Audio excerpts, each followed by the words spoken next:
അനുവിനെ ഒന്ന് ഡോക്ടറെ കാണിക്കാൻ വേണ്ടിയിട്ട് ഹോസ്പിറ്റലിൽ വന്ന് വെയിറ്റിംഗ് ചെയ്തുകൊണ്ടിരിക്കുകയാണേ. ഞങ്ങളുടെ കൂടെ കുഞ്ഞൂസും കൂടി ഉണ്ടായിരുന്നത് കാരണം പിന്നെ പൊടിപൂരമായിരുന്നേ. കുറച്ച് നേരമൊക്കെ കക്ഷി അടങ്ങി ഒതുങ്ങിയിരുന്നു. പിന്നെ ഞങ്ങൾ അനങ്ങുന്നില്ല എന്ന് കണ്ടപ്പോഴേക്കും അതിലൂടെ ഓടി നടന്നങ്ങ് പൂണ്ട് വിളയാടാൻ തുടങ്ങി.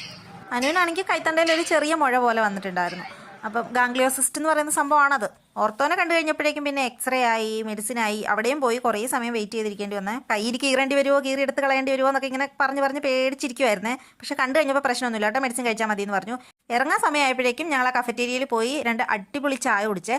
പിന്നെ ഞാനും കുഞ്ഞൂസും കൂടി അവിടെ കണ്ടൊരു കുമ്പളപ്പം വാങ്ങിച്ചു കഴിച്ചു. അനുവാണെങ്കിൽ ചായയുടെ കൂടെ പത്തിരി അങ്ങനെ എന്താണ് വാങ്ങിച്ചു കഴിച്ചത്. കുഞ്ഞൂസിനാണെങ്കിൽ ഇവിടുത്തെ കഫറ്റേരിയ ആയിട്ട് വല്ലാത്തൊരു ആത്മബന്ധം ഉള്ളതാണ്. ഞാൻ ഇവിടെ പ്രഗ്നന്റ് ആയിരിക്കുന്ന സമയത്ത് ഇവിടെ തന്നെയാണ് കാണിച്ചത്. അപ്പോൾ ചെക്കപ്പിനൊക്കെ വരുന്ന സമയത്ത് ഇവിടെ നിന്നൊരു കോഫി എനിക്ക് നിർബന്ധമായിരുന്നേ. അങ്ങനെ ചായയൊക്കെ കുടിച്ചൊരു ഓട്ടോയും പിടിച്ച് നേരെ വിട്ടു കേട്ടോ ഹൈ റേഞ്ച് ഹോട്ടലിലേക്ക് ഫുഡ് അടിക്കാനായിട്ട്.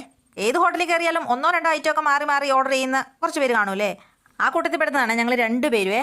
അനുവിന് അവിടെ ചെന്നാലും പൊറോട്ടയും ബിരിയാണിയും വിട്ടൊരു പരിപാടിയില്ലേ. അതുപോലെ തന്നെയാണ് എനിക്ക്. എൻ്റെ ഫേവറേറ്റ് എന്ന് പറയുന്നത് ചോറും നെയ്റോസ്റ്റ് അങ്ങനെയുള്ള സാധനങ്ങളൊക്കെയാണ്. 2 ചെയറുള്ളൊരു ടേബിളിലായിരുന്നു ഞങ്ങൾ ഇരുന്നത്. കുഞ്ഞൂസിന് അത് കാരണം മേശപ്പുറത്തായിരുന്നു സ്ഥലം കിട്ടിയത്. എന്നിട്ട് അവിടെ ഇരുന്ന് ഓരോ കോക്കറികളും കാണിച്ച് ഇടയ്ക്കിടയ്ക്ക് കുറേശ്ശെ മേടിച്ച് കഴിക്കുന്നുണ്ട്. ബിരിയാണിനോടൊന്നും അത്ര വലിയ താല്പര്യമില്ലാത്തത് കാരണം ഞാൻ ചോറാണ് മേടിച്ചത്. പക്ഷേ അത്ര നല്ല ഫുഡായിരുന്നില്ല. എല്ലാ പ്രാവശ്യവും നല്ല ഫുഡ് കിട്ടുന്നതാണ് ഇവിടുന്ന്. അത് പ്രതീക്ഷിച്ചാണ് നമ്മൾ ഈ പ്രാവശ്യം വന്ന് കയറിയത്. പക്ഷേ ഫുഡ് അത്ര വലിയ ഗുണമില്ലായിരുന്നേ.